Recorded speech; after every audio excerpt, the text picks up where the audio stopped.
You're listening to LeaderCast, episode 163. Welcome to LeaderCast, Transforming Missions podcast with Tim and Sara Thomas, providing you with insights and resources you need to lead a movement of Jesus followers. We decided in 2021 that we would focus on different areas of courageous leadership, and we just finished a month talking about purpose. And as we begin this month of February, we're talking about the importance of relationships in courageous leadership. In this episode, Tim and I have a conversation about relationships that exist in 4 different spaces and why those relationships in all 4 spaces are essential to our well-being. And just as luck would have it, after we recorded this episode, there was an article published in The Atlantic about relationships that we are now missing because of the pandemic. I'll link to that article on the show notes page, but I want to read a couple of things to you that were written in this article because I think it's a wonderful setup for what Tim and I have a conversation about. At one point, the author Amanda Mull writes, "Peripheral connections tether us to the world at large. Without them, people sink into the compounding sameness of closed networks. Regular interaction with people outside our inner circle," and now I'm quoting Jillian Sandstrom, "just makes us feel more like a part of a community or part of something bigger. People on the peripheries of our life introduce us to new ideas, new information, new opportunities, and other new people. If variety is the spice of life, these relationships are the conduit for it." And so as we begin to talk about these 4 spaces, we're going to start with the largest context that we build relationships in. And I just want to say to those of you that are listening, if you're missing those spaces, there's a really good reason for it. We haven't had the opportunity to experience them, and they're a necessary part of weaving together that web of life and interaction. The article concludes, I'm sorry to ruin the article, but I know most of you won't actually go and read it. But this is how they conclude. So as you listen to this episode, hold this in mind. All of the researchers I spoke with were hopeful that this extended pause would give people a deeper understanding of just how vital friendships of all types are to our well-being, and how all the people around us contribute to our lives, even if they occupy positions that the country's culture doesn't respect very much, such as service workers or store clerks. My hope is that people will realize that there are more people in their social networks that matter and provide some type of value than just those few people that you spend time with and have probably managed to keep up with during the break. America, even before the pandemic, was a lonely country. It doesn't have to be. The end of our isolation could be the beginning of some beautiful friendships. Let me remind our listeners that you can find the show notes for this episode as well as links to the episodes from last month where we focused on purpose on the show notes page at transformingmission.org/podcast. Or you can go directly to this episode at transformingmission.org/163. Without any further wait, here's the conversation that Tim and I have about relationships. So, Tim, we've talked about relationships a lot. We bring it up a lot. We focus on it. We remind people. So maybe a place to start is, let me ask you a question. Why are relationships so important? Well, for me, Sarah, the reason I think relationships are important is because part of who I am my relationships. So that's part of what I think about, is that the people around me, I need to have them in my life in such a way that I'm learning and growing from them. There's a broader piece about relationships, though, and over these 163 episodes that we've done, I would venture to guess that we've mentioned relationships at least once in every episode. And you've done some reading and research about relationships that might help us set up people listening over this next month. Well, as I was thinking about relationships, and you'll hear in the episodes that come out this month, different people talking about the importance of relationships from different perspectives. And so as we were preparing for this, what I wanted to offer you and what I thought we could offer to you all is not so much a repeat of what they said, but setting up relationships in a different way. So because of that, what came to my mind is that we have relationships in different spaces. And what I mean by that is the places that we find belonging, the places that we find meaning, the places that we build our relationships look different based on the space that they're taking place in. Does that make sense? Well, it does to me. So here's what I mean by space. Joseph Myers talks about belonging happening in 4 different spaces, and he names those spaces public space, social space, personal space, and intimate space. And he goes on to say that we find our belonging when you identify with another entity or a person or an organization, perhaps a species, a culture, or an ethnic group. And belonging doesn't have to be reciprocal. So his idea of belonging stops there when we come to relationships because, Tim, can you have a relationship if it's not reciprocal? I don't think so. And maybe here's the exception, and this is why I wanted to bring it up, is that we need relationships in all 4 of these spaces, but for example, in the public space, where we gather together with people around a common experience and there's cultural norms that happen. So think of going to, and I know most of us haven't been able to do this, so I'm sorry to even bring it up, going to a football game, going to a baseball game, going to something that your college or university is hosting, participating in a concert from a favorite musician or a band.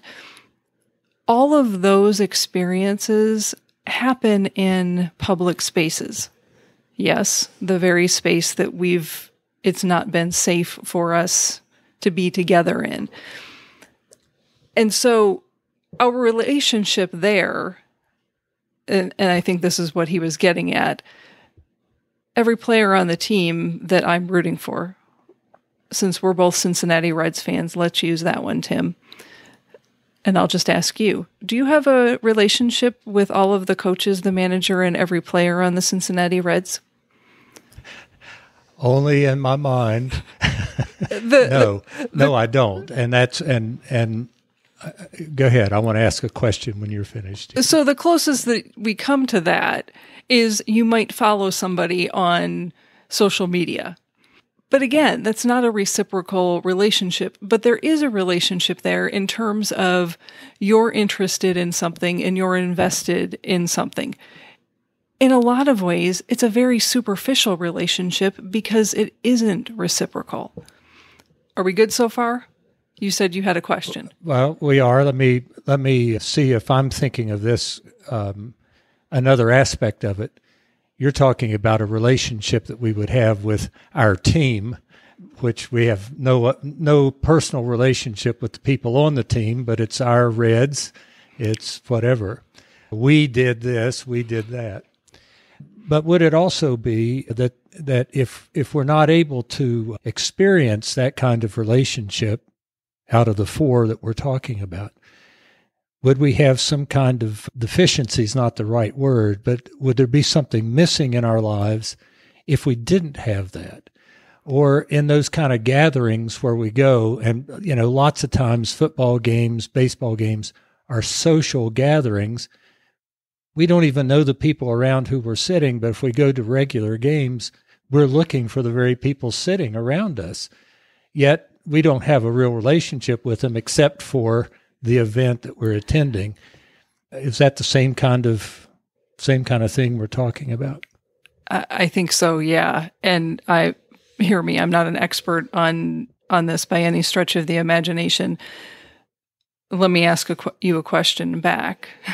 Don't you love when you answer a question with a question?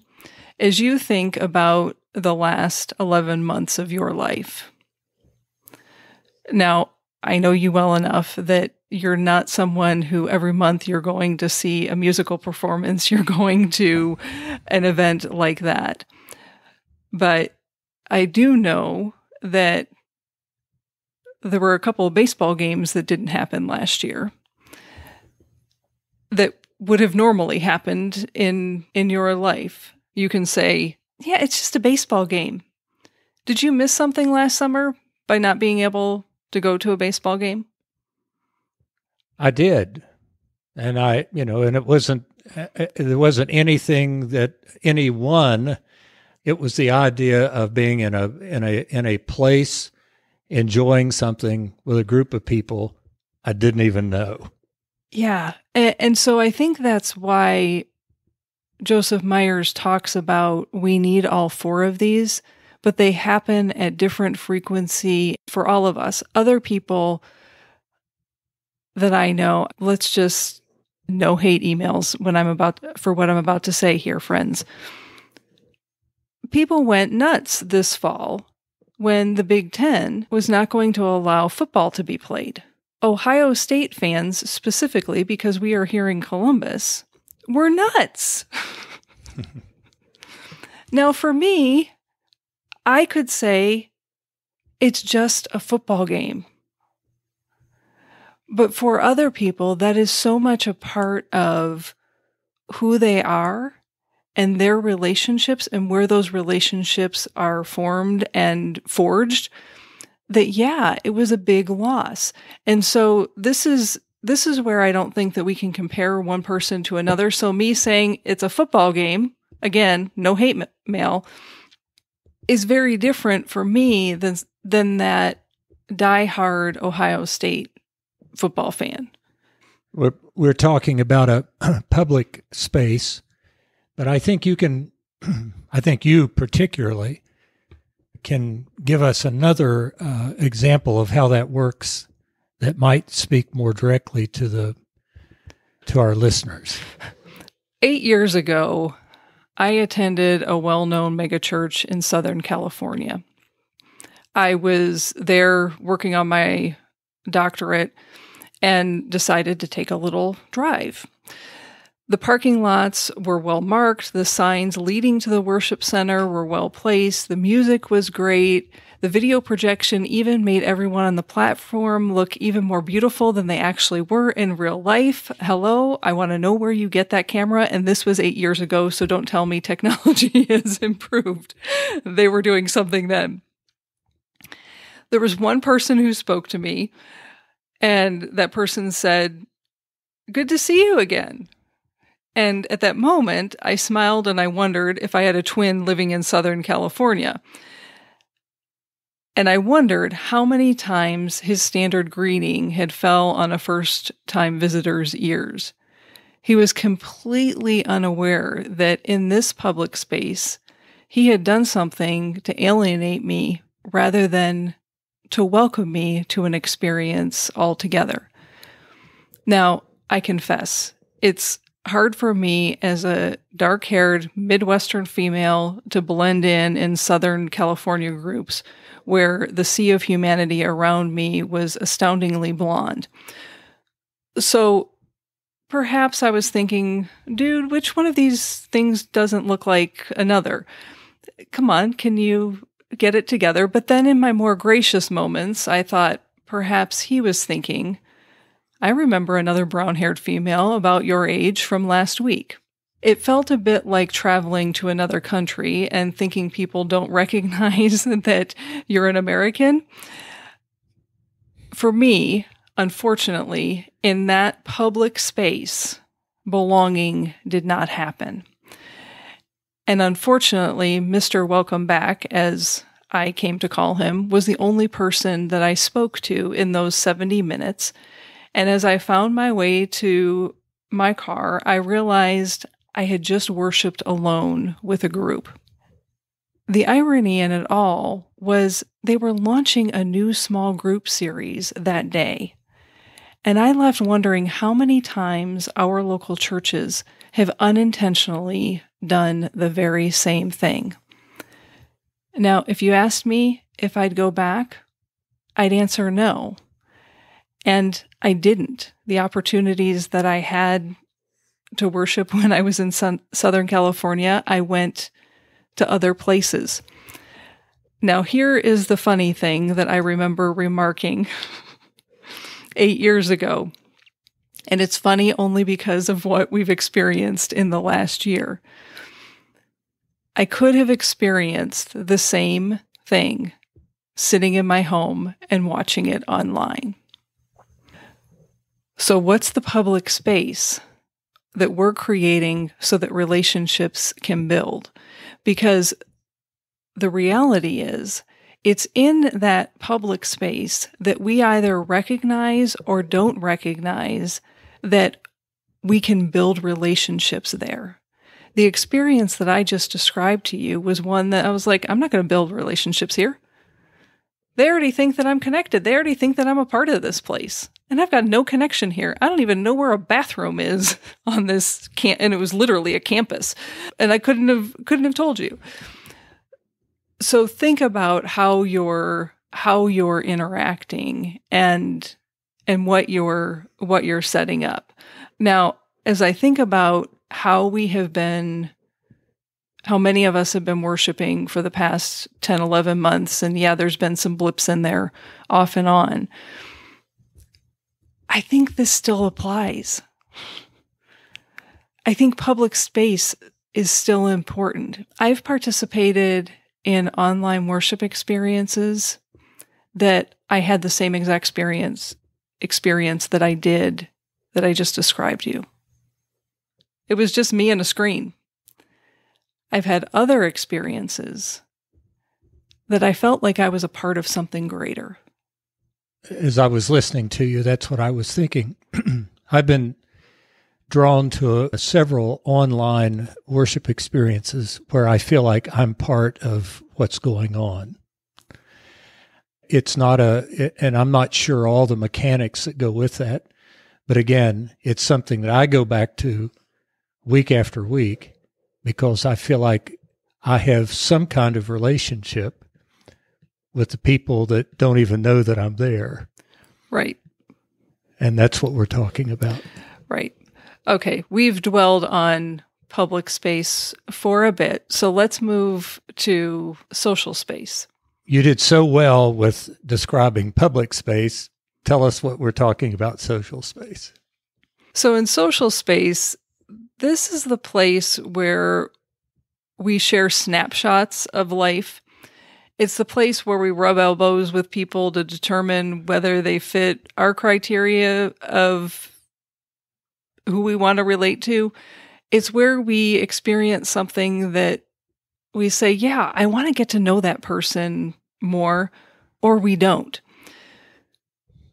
So people who are competent in social space can project to other people a sense of self that it's congruent. So they're not one person when they're sitting at their kitchen table, and they're not another person when they're in a worship center with folks. So this is the space that they're short, spontaneous conversations. It can be purposeful or playful. And sometimes it can even be when a facilitator is helping you get together as a team or doing team building activities. Those are all examples of things that can happen in social space. This is important in relationships because When you're introduced to someone and you begin to have a conversation, one of the first things we do, or at least I do, is that we begin to try to identify people who might be related to that person or an area that people are from and say, do you know so-and-so? It's trying to make a little bit of connection. Now, there are some intentional ways to do that, and I think you and I have had conversation about this before, but you want to tell about an experience that we had together? Yeah, and before I do, let me say one more thing, building on what you just said. I think it can happen in terms of, who are the common people that we know, but it also happens in much more subtle ways. Like, Tim, what type of beverage is in your refrigerator? Sara, it's not only in my refrigerator, but as we are recording and having this podcast, I have my Diet Coke in hand.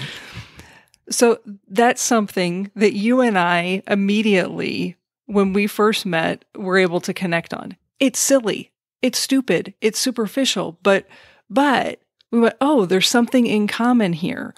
Living in Ohio, when I find people in Ohio who grew up in Michigan, that's a place of connection. When I find people who are not married, that's a place of connection, especially if they're at my stage in life and not married. It's a place of connection. For folks who are married, if you have kids and they're the same age, that's a place of connection. And so it can happen in really subtle ways. It happens with the type of dog that you have. When you get to be my age, grandchildren are a place of connection. Right. Especially if I get to tell you about mine. Right. Right.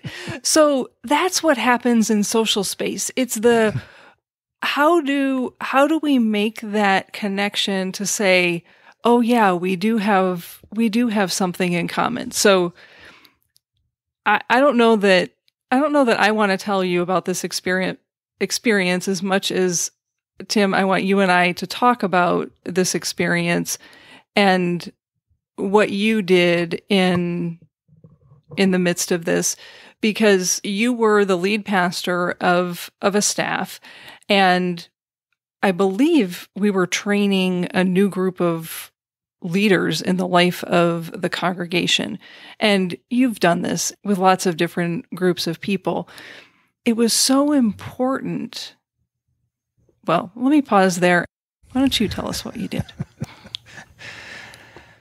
Well, Sara, if I remember correctly what you're asking, I've done this in classes, teaching local pastors. I've done it in churches with staff. I've done it with congregational leaders. And I think what you're talking about is actually something that I think is important to do in developing relationship, and that's just begin to ask questions and have people answer the question. And very quickly, they don't have to do a lot of explaining like I'm doing right now. But a question like, who was someone who was influential in you becoming a Christian outside of your family? And so you begin to have a conversation about someone outside of your family, and all of a sudden you're beginning to make connections with people as you listen to their stories and as you tell yours.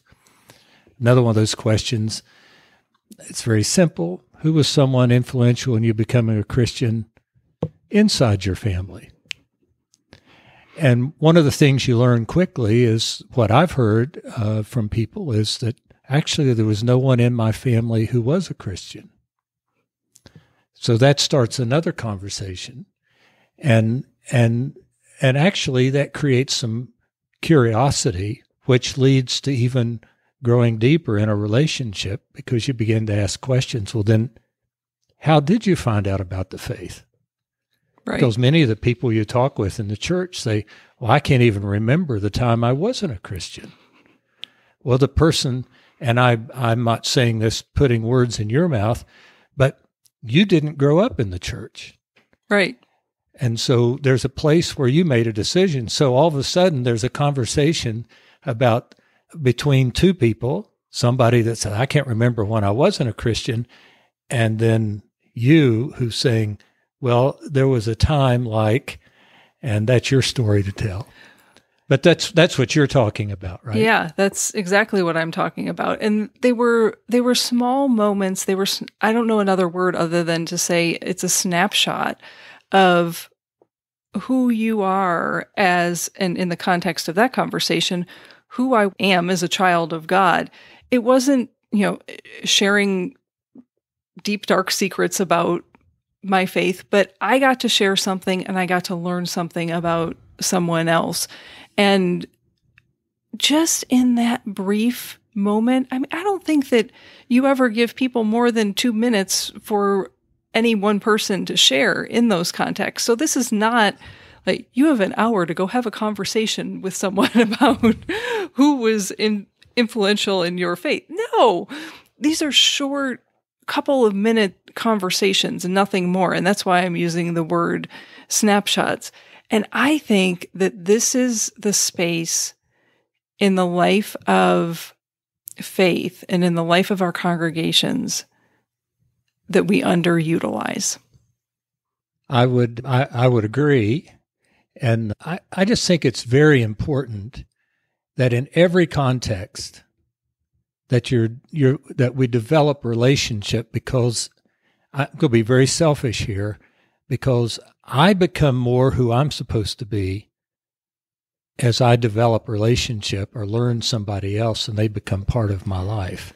And in this social piece that we're talking about, the social space, what I've learned over my years, not only in ministry but just in the context of other groups, and that is because we sit with each other and we know each other's names, we may not know each other. Right. And the real enrichment in life is beginning to know one another. How can you love one another if you don't know one another? Right. If you're not having that conversation. So that's part of what's there for me. In the spaces that, and again, this is something that can happen in virtual space. You can have these conversations when you're on Zoom calls, when you're on conference calls. I think that in, the face-to-face are the richest, but that doesn't mean that there aren't other places that it can happen. So let's move on to personal space. And this is the space that we share private, and I'm going to make a weird distinction here, but not naked experiences.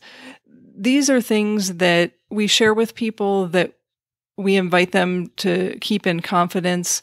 These are the relationships that when you catch somebody's eye for an extended period of time, it doesn't become uncomfortable.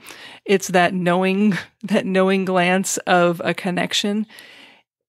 It's in this space that you can share with more depth your personal stories and the nuances and the moments that you might have been vulnerable. It's also the space where you start to learn the skills that people have, and you begin to grow and develop that one-on-one true relationship that, you've heard me say a couple of times on this episode. I know Tim, these are silly things, but I know Tim loves the Cincinnati Reds and drinks Diet Coke. How did I come to know those things? Well, it was because as we developed a relationship, either that was something that launched us farther into personal space, or it was in that personal space these silly things start to emerge that we also have in common. So it can happen in both ways. This is also the place that a hug from a good friend or a close family member is meaningful. But back up with me. What happens when someone in social space gives you a hug? It's awkward, right? You're like, get away from me. Even if they announce, I'm a hugger, I would agree. Right. Because in social space, those aren't the people that we want to hug. It's the personal space people, the people who already know us, that They know when we need a hug and when a hug is appropriate, and we don't even have to explain that. So Sarah, would it be fair to say that the personal space is really what we share with, if at its best, what we share with friends or Yes. a friendship? And the way I think of friends, and I'll come back to this in just a second, but the way I think of friends is that it's really somebody that may know my past, accepts me in the present, and continues to be with me in the future, I guess, is the way I would say it somehow. And that I hear people say, sometimes they say, well, I've got lots of friends. And maybe it's my personality, but I don't. The people who I call friends, I mean, I have acquaintances, and I may call them friends, but the people we're talking about in this personal space, I call, maybe the words we use today are best friends. They're the people that actually know enough about me that if they actually wanted to, they could probably ruin me. They're the people who, when I'm at my worst, they're at their best. And when I need some direction, they're able to give that direction, but they can do it with grace and they can do it with patience. And that's part of what we're talking about in this space. Yeah, this is the space that, and I think you named it really well, Tim, that these are the friendships. And I think you're right. Well, let me say it this way. I think Facebook hijacked the term friends, because we have friend requests on Facebook.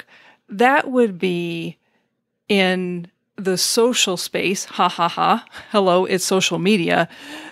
How many people on your friend list on Facebook are acquaintances? And how many of those people have you not even ever had a face-to-face interaction with, an in-person, in real life interaction with? Those folks are not the friends that we're talking about in personal space.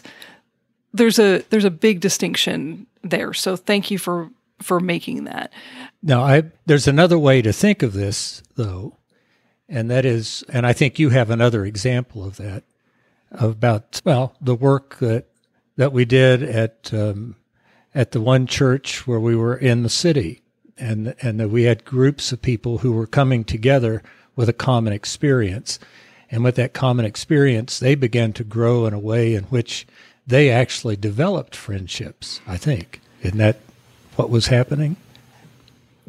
But before I do, I think you just named what this talks about. I don't know any other experience in the life of faith that helps people to form relationships and to deepen relationships in this personal space more than having a common experience together that takes them outside of the normal routine and day-to-day interactions in the life of the church. And when I say that, what I mean is a mission experience is a wonderful, wonderful opportunity to do this. And it doesn't have to be, obviously the relationship is going to have more depth and more opportunities to develop that depth if it is for 7 to 10 or 14 days.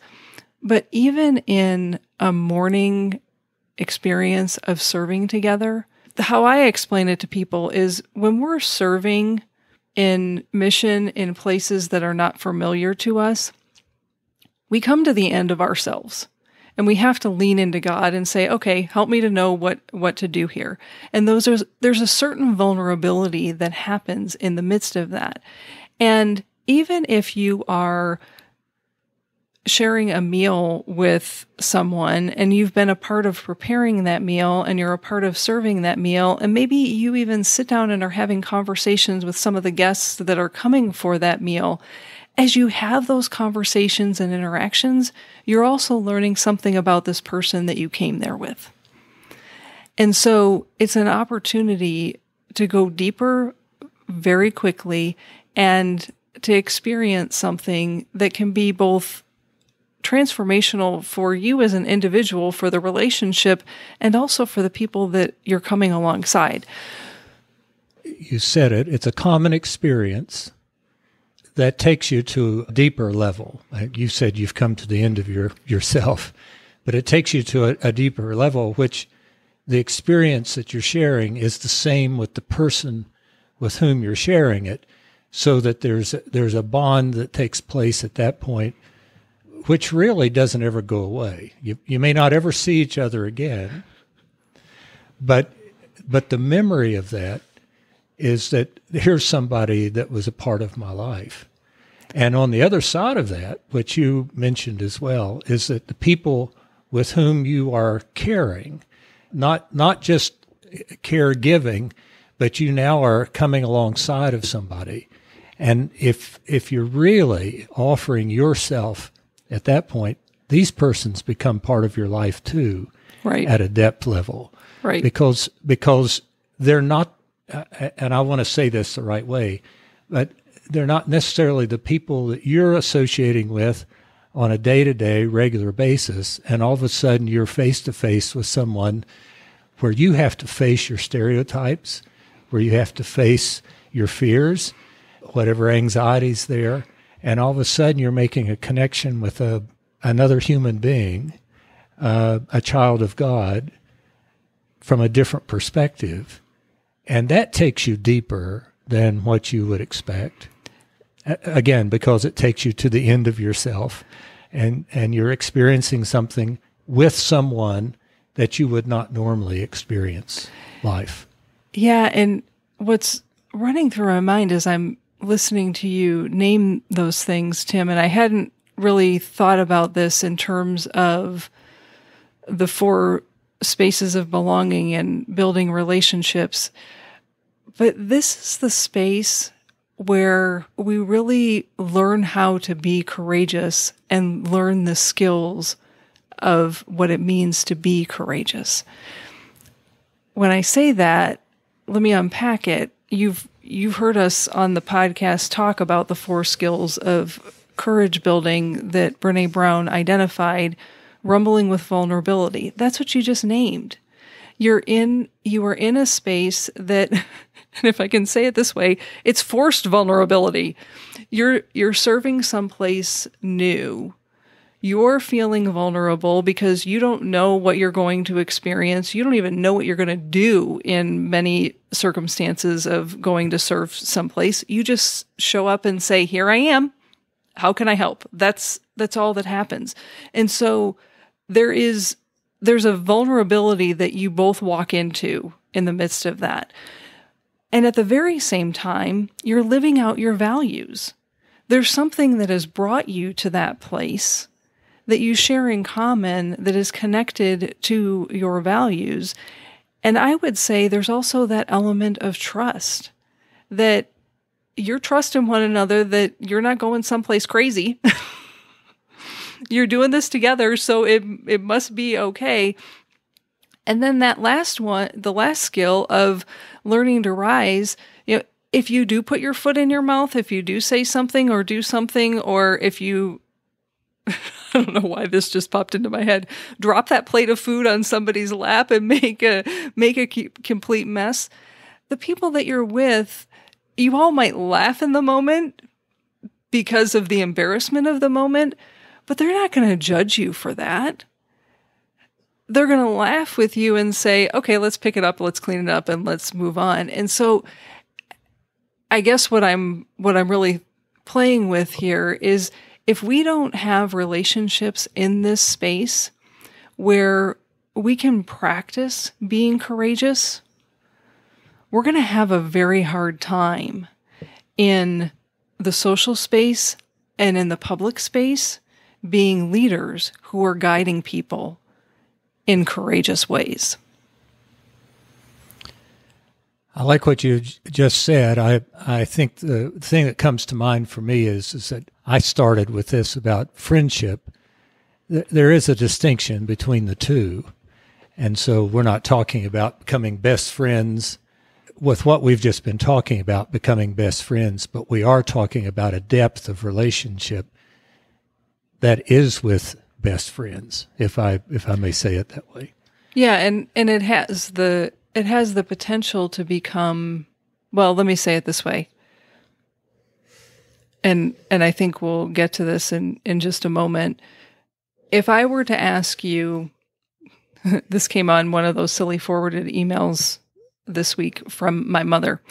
If I were to ask you who won the World Series, only because we've been talking baseball, who won the World Series the past 10 years? Who were the Nobel Peace Prize winners for the past 10 years? You might get a couple of them, but you're not going to be able to name all 10 teams and all 20 individuals. But if I said to you, who is someone in your life who was with you when you were learning a hard lesson? Someone immediately just popped into your mind. And you could tell me a story or multiple stories about that person, about what they mean to you, about what that moment was in your life. Those are the relationships, you've called them friendships, of personal space. Those are the relationships that whatever the season is that we're going through, whether it's beautiful, whether it's hard, whether you're in transition, those people, they not only journey with you, maybe not literally or doing the same thing with you, but they journey with you and they go with you into that new place. You're stuck with them and they're stuck with you for as long as we all have the privilege of being on this earth. It's just, it's the nature of it. Okay. Have we sufficiently... I know what you're going to say. Have we sufficiently talked about personal space? And I'd say yes, except for one thing. Okay. And that is, these relationships are gifts from God. Yes. Okay, we need to move to the next space. Yes. Yeah. And the last space, and I don't know that we need to spend a lot of time on this one other than to acknowledge it. And I think this is where in our episodes that will come in the next few weeks, you'll hear a lot of people talk about the relationships that are in this space, as well as in the space that is the personal space that we've just mentioned. So the last space is intimate space. And this is usually only one, maybe two, maybe three people in the whole of your life that you're going to have this type of relationship with. And usually it's with your spouse. This is the space where that silly term that I used in the last space, that you do share naked information and you're not ashamed. These are the people who know things about you, and you can be your authentic self, and there is no shame that is associated with that. Who they are is more important than what they do. You said there were people in the personal space that, and you were partially joking, that have information about you that could do harm if they wanted to. This is the space. This is the space that the folks in this space absolutely have information on you that could do harm, and they would never, ever think of doing that. Right. And that's why they're in that space. Right. And I don't know the word that I want to describe them, because they're more than friends. I mean, you may call them friends, but they're more than friends. And of course, in one way, it may be a spouse. There are so few people for me in this space, and again, it may be some dysfunction on my part. I don't think so, but these are the people who really inform my life, that I have given permission to inform my life. Yeah, I would almost call these people the soul brothers and sisters. Yeah, there's a depth of connection there, and I think for most of us, if there's one or two people in our life that are in this space, man, we are blessed. Because a Yes. whole lot of people can't even name one person that is in this space. And I think part of that is because it takes time. I think part of it is because there's very few people in our lives that experience all the different parts of us. We have people that we work with, and that's all that we do with them. And they see the work Sara, and the work Sara is the same as the grocery shopping Sara, but they only see the work Sara. Most people only see us in one or two places in our lives. They don't see us in all of the roles that we play and know all of the things that are important to us and the things that drive us crazy. And these are the people that we can say ridiculous things that might even be offensive, and they're not going to get offended because they know we don't mean it, and they'll help us become a better person when we do say it. What else do we need to say about this space? This is really a place where, as we've talked about being generous with one another, this is a place where you actually practice generosity so that it works with other people. Because I think part of what you're talking about, and it's more than cutting people a break because you've got some kind of connection with them. It's really where people, well, I'm going to say it for me, it's really that I surround myself with those 2 or 3 people that I trust totally. It's where I am totally vulnerable.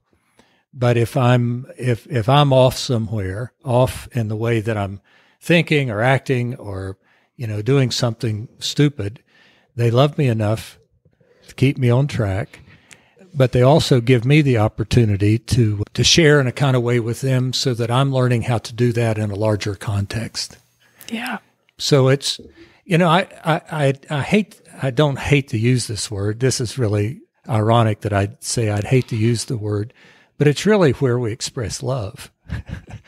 Yeah. In its best and truest sense, because it's lots of times in the church when I think we're trying to express love, we're doing just that. We're trying to express love. It's in this relationship where it's not a try. It is. Yeah. And so let me say this, that this space is just as important as the other 3 in the life of faith and in the life of a local congregation. And I think it's easy to overlook this one. But I really think that the relationships in this space are essential for us being able to be present in the other 3 spaces. Because these are the people that when you wake up in the morning, when you walk into the kitchen, when you don't think about what they're thinking about you, because they know you and they love you for who you are. And I would go as far as to say that this is the relationship that Jesus is seeking to have with each of us. And if we haven't experienced that with other people, I think often that relationship with Jesus is very hard for people. Yeah, this is the anchor relationship. I maybe I could say it that way. That's a great way to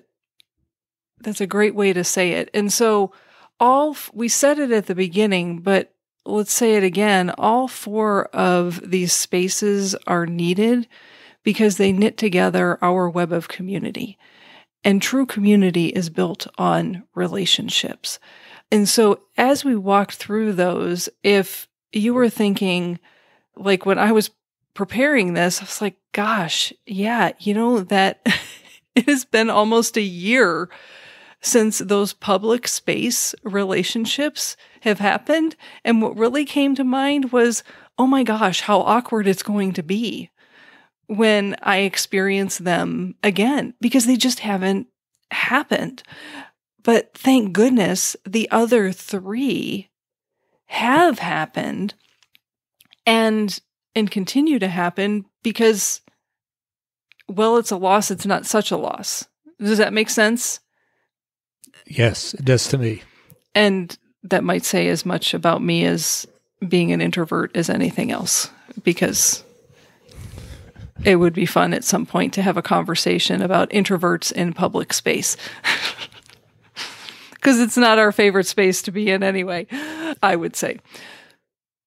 So, Tim, any last minute words that you want to offer to folks? Sara, we've done a lot of talking today. I'm just going to go back to where I started, and that is, and I've just learned this about myself after years of ministry and work with the public, and maybe the interaction I have with colleagues, and that is, I cannot be who God created me to be without being in relationship with the people around me. And I say that with some confession because I spent a lot of years of my life in superficial kinds of relationships.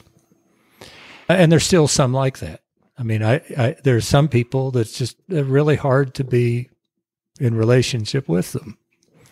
I'll take my part of the responsibility, but all of us know or have some who are like that. My life has become greatly enriched as I've become vulnerable and allowed people to become part of my life that I never thought would be a part of my life. And then where it really hits the road for me is that I've just got a handful of people, 2, 3, 4 people, who I just love being around because not only of who they are, but because of who I am when I'm with them. And I don't have to think about it. It's just like breathing. And it's so good just to be. And I think that's part of what I'd want to say is that may be the anchor relationship for all the others. Another thing I experienced in and through this conversation is one of the things that I've heard you say over and over, and that is just take one step. There's a step in a relationship. You don't start at the roots. You start somewhere where you begin to make those connections. The connections may go farther. If you don't make those connections, you're going to miss out on the depth of what God really has for you in and through the people around you. That's a good word. As we've been doing at the end of each episode, let me offer you a couple of questions for reflection. And Tim got you started on that by saying, what's that one step that you can take? I'd also invite you to reflect on who are the 3 people in your life that you're most grateful for today? And why are you grateful for them? Is there something that you learned from them? And how are you applying what you've learned from them? Now, I'm going to go down a laundry list, and the expectation isn't that you tackle all of these. Just pick the one that you go, ooh, that's a good question.